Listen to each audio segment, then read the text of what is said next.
This episode is brought to you by Shopify. Whether you're selling a little or a lot, Shopify helps you do your thing, however you cha-ching. From the launch your online shop stage, all the way to the we just hit 1 million orders stage. No matter what stage you're in, Shopify's there to help you grow. Sign up for a $1 per month trial period at shopify.com/special offer, all lowercase. That's shopify.com/special offer.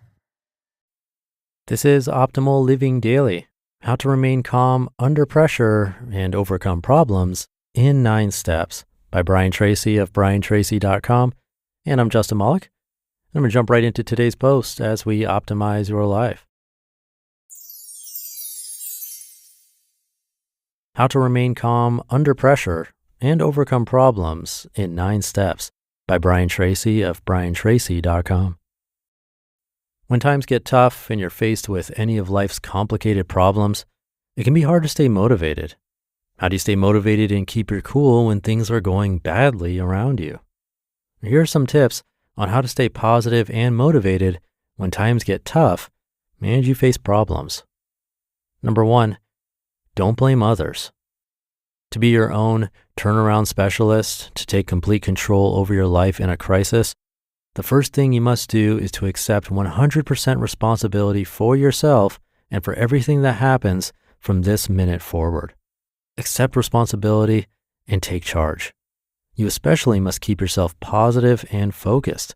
You do this by reminding yourself and repeating these words. I am responsible. I am responsible. I am responsible. Above all, refuse to blame anyone for anything. Anger and negative emotions of all kinds are dependent upon blame for their very existence. As soon as you stop blaming other people for what has happened and take responsibility for the future, your negative emotions cease, your mind becomes calm and clear, and you begin to make better decisions.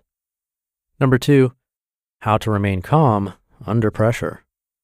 The starting point of staying calm under pressure is for you to refuse to react automatically and unthinkingly. Instead, take a deep breath to calm your mind and then think carefully about your next words and actions. Imagine that everyone is watching. Imagine that this situation is a test to see what you're truly made of. Imagine that everyone is waiting to see how you'll respond. Resolve to set a good example, be a role model for others, and to demonstrate the correct way to deal with a major problem as if you were giving a lesson. Number 3, get the facts. Instead of overreacting, keep yourself calm by asking questions of the other people involved. Listen patiently to the answers as you use your problem-solving skills to find a solution. If there is a solution, your job is to find it by fully understanding what has happened before you respond. Number 4, ask questions. Ask key questions and listen carefully to the answers. Here's some that will help you get at the facts. What is the situation exactly? What has happened? How did it happen? When did it happen? Where did it happen? What are the facts?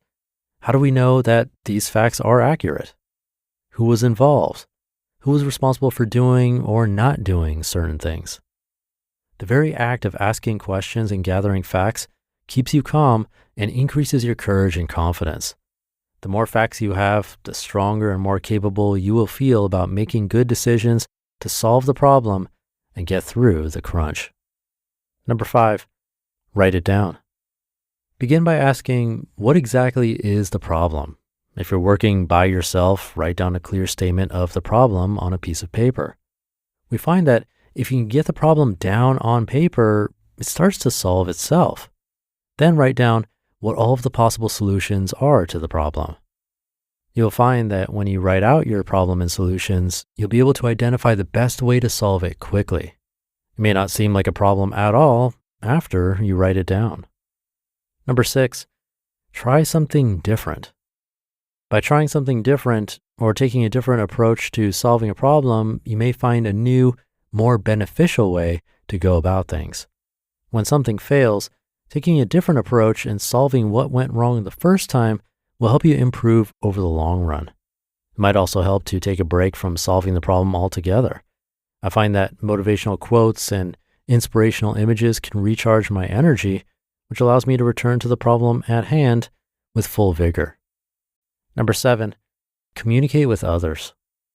Sometimes talking over the problem with a spouse or a trusted friend will help immensely to keep you calm and controlled. Go for a long walk and review the situation, examining it from every angle, seeking a possible solution. Remain optimistic no matter what is going on. Look for something good in the problem or situation. Very often, what appears to be a major setback is an opportunity in disguise. The complete failure of a project, process, or business venture may be exactly what you need because it may compel you to channel your time and resources in another direction. Number 8, make a decision. No matter what happens, seek the valuable lesson in every difficulty and setback. Within every problem you face, there is the seed of an equal or greater benefit or advantage.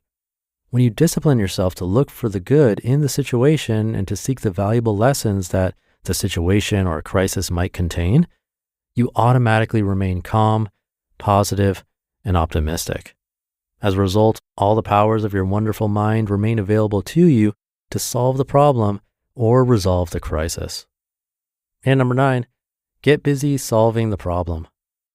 Get so busy taking action, solving the problem, and bringing about a solution that you don't have to worry or think about the problem anymore. The only real antidote to worry is purposeful action in the direction of your goals.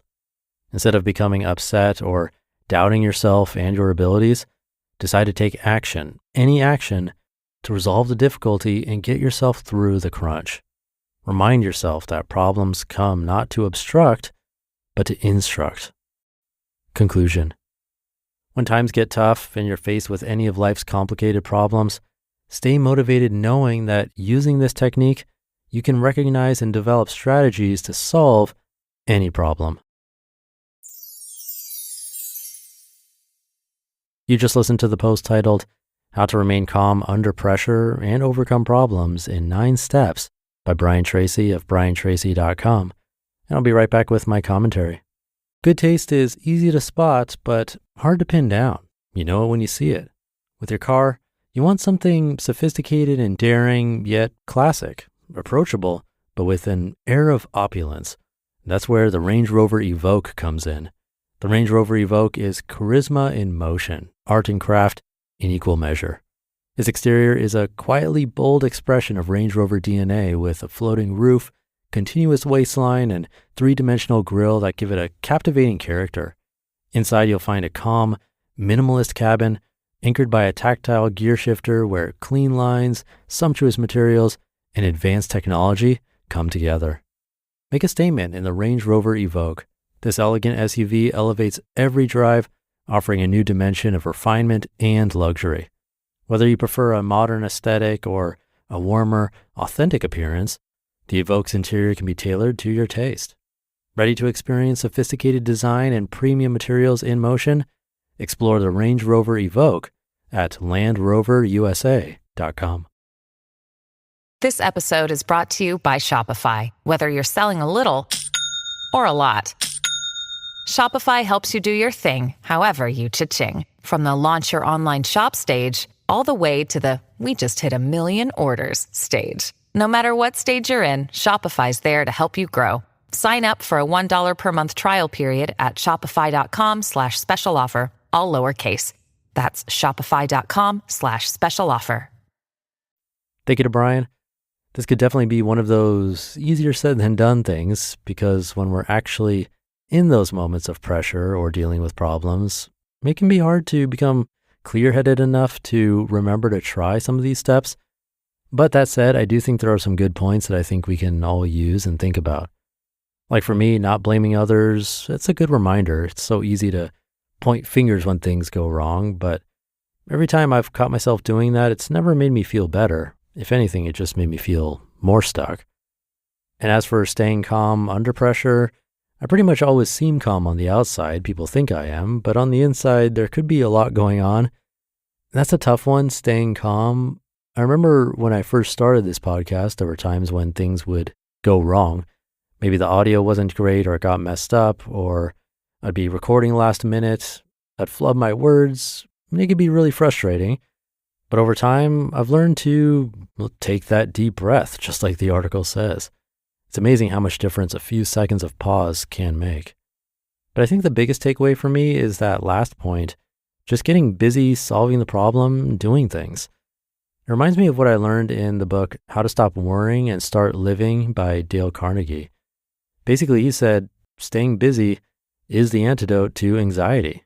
When we're just sitting there worrying, that's when things start to feel really overwhelming. But when we start doing something productive, really anything, suddenly we feel a bit more in control and things don't seem as bad. So something to think about today and this weekend. Hope you're having a great start to your weekend. Thank you for being here, and an extra thank you if you've ever shared this show with someone. That goes a really long way to keep this going. Have a great rest of your day, and I'll see you over the weekend where your optimal life awaits.